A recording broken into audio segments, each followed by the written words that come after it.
Welcome to Donmar TV News Channel, mga nagbabagang balita sa buwan ng Setyembre. Ito kasing mag-ama na ito, unahin muna natin si Frankie. Ayan. Frankie, may Christmas wish na sablay. Ano ba yung sablay na yon? Sabi niya, maligayang Pasko mga Pinoy. I-request natin kay Santa na baka naman mabigyan tayo ng competent government. Una sa lahat, Madam Frankie Pangilinan. Una sa lahat, okay? Ang Pasko ay hindi si Santa. Ang Pasko ho ay ang pagkasilang ng Panginoong Jesus. Hindi po kay Santa yan.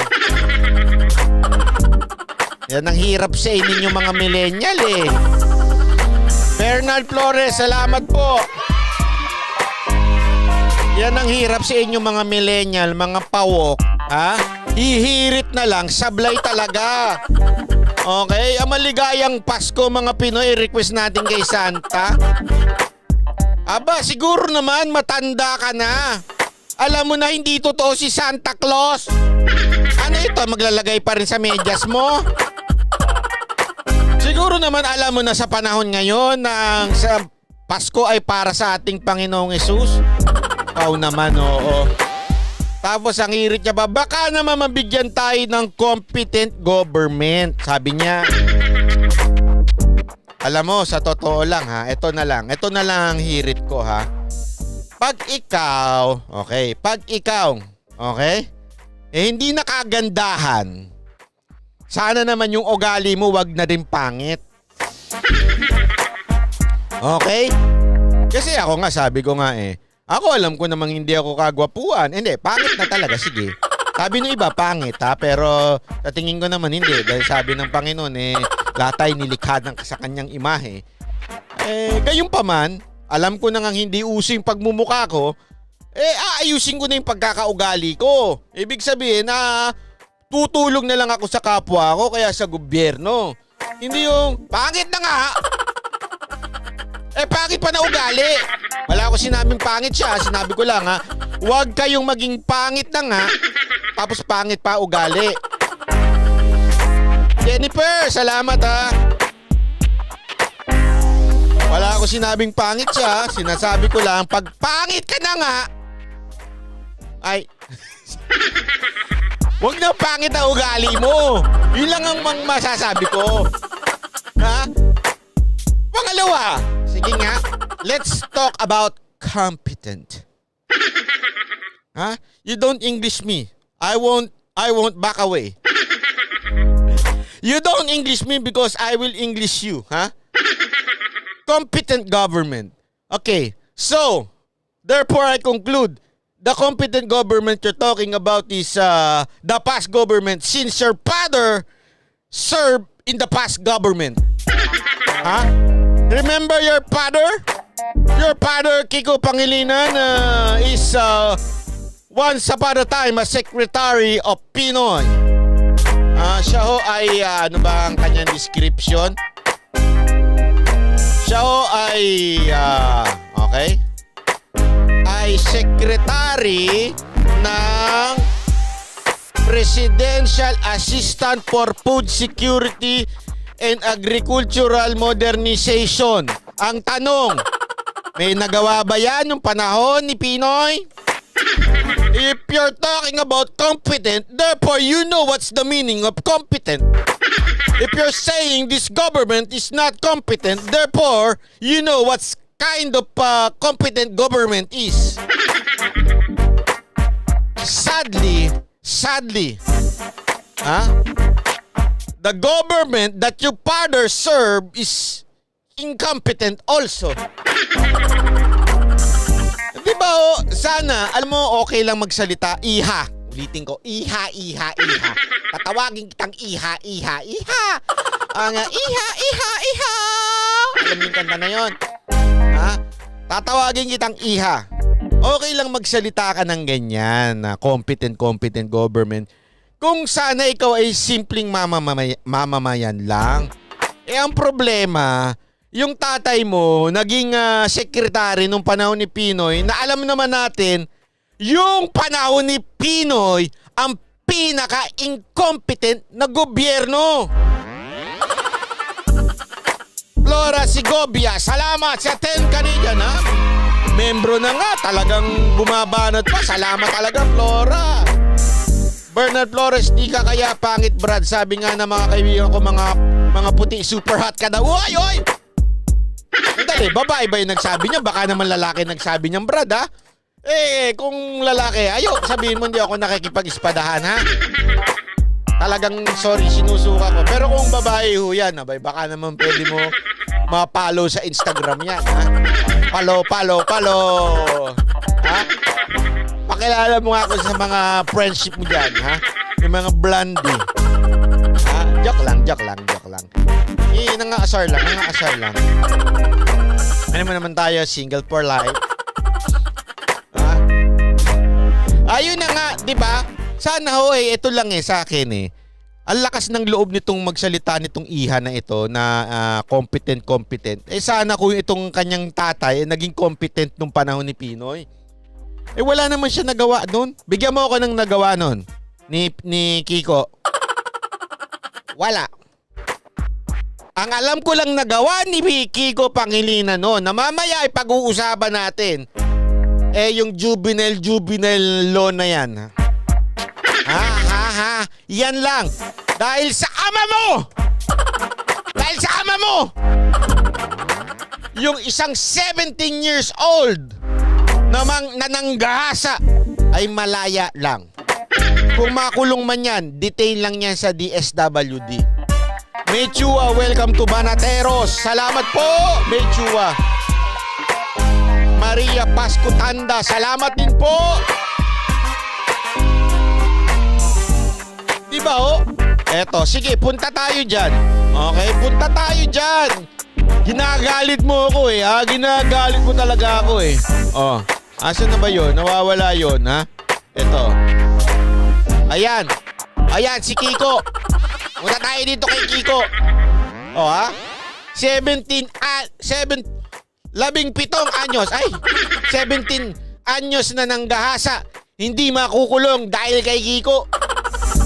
Dahil sa kanyang tinulak na batas. Ito ang batas para sa mga disente. Sabi nga, babasahin ko lang yung sinabi ni Mindaboat. Oy, Reskay to. Oy, salamat membro ka na nga, nagbibigay ka. Maraming salamat po Sir Banat, lalaki po ako. Okay naman po dito sa Rome. Ay, sir, pasensya na. Natawag kitang madam. Tuloy ang buhay samahan ng pag-ingat po simula ng lockdown. Tutok na po ako sa inyo. Maraming salamat po. Thank you very much. Arigatou gozaimasu. Oy, bakit parang wala mga taga-Japan ngayon, ha? Salamat ha. Thank you ha. Ingat po kayo ha. Ingat pa rin po kayo dyan ha. Thank you wifey for your support. Jinwin Banateros. Ay, nandiyan yung wifey mo. Randall Bunagan. Asan si wifey? Baka basta. Si May Chua. O nga pala, nakakalimutan ko. Hello, Madam May. Yafabel, salamat sa 10 Canadian. Ito sabi ni Mindaboat dito kay Kiko. Salamat Kiko. #salamat Kiko. Ito ang batas para sa mga disente. Hoy Kiko! Galit na galit to si Carlos Munda. Kung talagang naniniwala ka ng mga katarungan niyang Juvenile Justice Act mo, dapat puntahan mo yung lamay nung batang pinatay tapos ikaw mismo magsabi sa kanyang magulang na palayain ninyo ang pumatay sa anak nila. Tama! Correct! Joe Elvis Tuason, salamat ha. Tingnan nyo nga naman di ba? Tama nga naman Ito nga sinabi ni Mindaboat ni Carlos Munda ha. Sabi niya na talagang ikaw mismo puntahan mo yung napatay. Yung mali, yung nagahasa. Ay pinatay pala after ginahasa, pinatay pa. Hinayupak talaga itong. Naku! ako yung, kung ako yan talagang nakahuli dyan, hindi ko na pinaabot ng presinto yan, 17 anyos na binata na yan. Nanggaasa na, pinatay pa. 4 years old, imagine mo naman. Gaano palang kalaki yung 4 years old? Sige, Kiko, yan ang amon sa'yo ni Carlos Munda ng Mindabout. Puntaan mo yung magulang nung 4 years old na bata. Puntaan mo, sabihin mo. Ha, palayain yung anak nila. Anong anak nung pumatay? Ina mo. Dahil dito sa RA 9344 Section 6, a child above 15 years but below 18 years of age shall likewise be exempt from criminal liability and be subjected to an intervention program unless he or she has acted with discernment, in which case such child shall be subjected to appropriate proceeding in accordance with this act. Ang pinakamalala na lang na pwedeng puntahan ng bata na yan hindi bilangguan. Sa akin nga, hindi nga sapat yung bilangguan, dapat dyan bitay. Ha? Pero hindi na nga siya mabibitay, hindi na nga siya mabibilanggo. Diyan lang niya sa DSWD na kung saan pwedeng tumakas.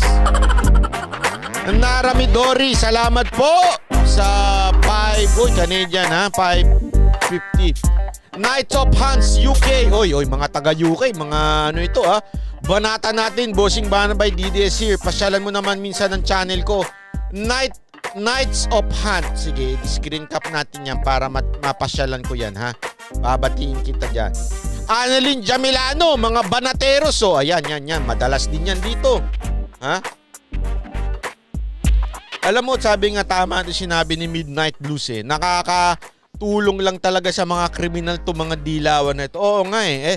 Ito mga dilawan na ito, it's either ipaglaban nila yung karapatan, yung human rights nila, or talagang gagawa sila ng batas para ma-exempt to mga hinayupak nito.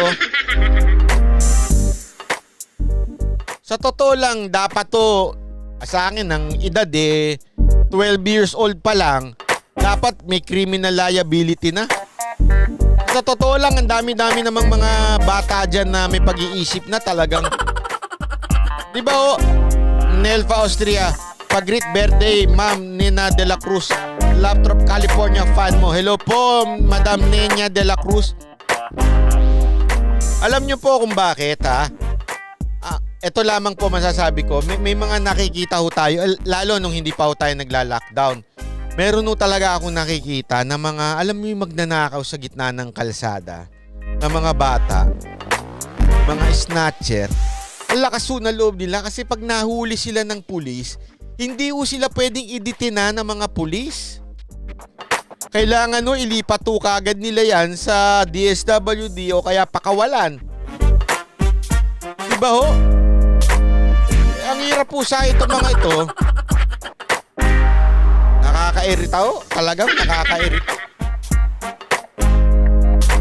Hindi ko alam eh. Dito sa bayan natin na napakarami nang ang kriminal, ang dami pang nagtatanggol. Ang dami pang supporter nito mga kriminal na ito. Yan. Ganyan ang ama mo, Frankie. Ganyan ang ama mo. Sasabihin mo, competent government itong Pasko na ito. Ang wish ko ngayong Pasko na ito, ha? Merry Christmas. Ang wish ko nitong Pasko na ito, ha?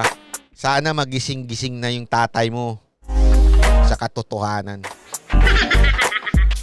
Utang ng ama mo, Frankie, ay.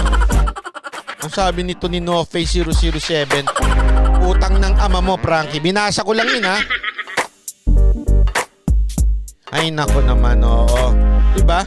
Sa totoo lang naman nakakairita Kasi hindi ko nga, ang hirap kasi dito sa mga to, meron kasi silang meron silang bahay na maganda, meron silang sasakyan na siguro bulletproof pa o kaya sigurado ako may security yan. Hindi nila alam ang yung mga nararanasan ng mga barangay officials natin na pag nagrarayot na yung mga bata, wala na silang magawa. Anong gagawin nila? Hindi naman nila pwedeng iditina. Pag dinitina nila yon, sila ang malilintikan sa batas. Kawawa ho talaga yung mga ano eh. Kaya ang gagawin nila, rambulan. Hayaan mo na lang. Totoo, yan ang ginagawa nila eh. Hayaan mo na lang, bakit? Pag hinuli mo yan, malilintikan ka eh. Pag dinimanda ka ng magulang yan eh. Night of Hunts, UK. Mass murderer ang mga magnanakaw ng mga baboy ng mga pulikot-tuko na yan. Yan ho ang kanyang komento. Sabi ni Charmy03, hindi naman pangit si Frankie. Hindi lang siya kasing ganda ng ate kasi niya. Ay, si Charmy nagsabi niyan, hindi ako ha.